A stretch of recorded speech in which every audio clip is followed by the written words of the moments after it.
As a Black woman, being in our 30s, we're always met with the question of why are you not married? Why you don't have kids? You Mm. know, even though now today we're kind of more and more straying away from traditional values. What do you say to people who, have something negative to say about the whole kids conversation? Right.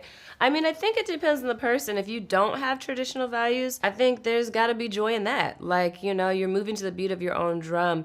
You get this one life, and you want to be as authentic as possible, and there's no reason to apologize for that.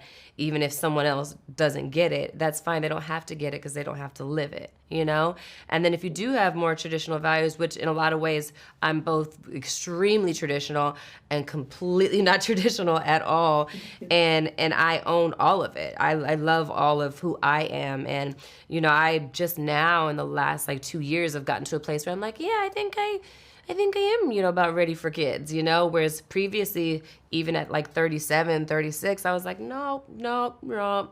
And the more people pushed on it, I was like, I'm not even sure if I definitely want to. I was still going to because I was married at the time. But now I'm in a place where I'm just like, I know that I want to be a mother, married or not, and whatever, happens in this next season and act of life. But I think you just got to own all of it, and if you're walking in your authenticity and your truth and the things that you want for your life between you and God and the way that you see it, which is unique to every person, there's no reason to apologize for it. A lot of times when people are like, well, why don't you do this or why don't you do that, or second you get married, so when you starting a family, or oh, well, you 35, why aren't you married yet?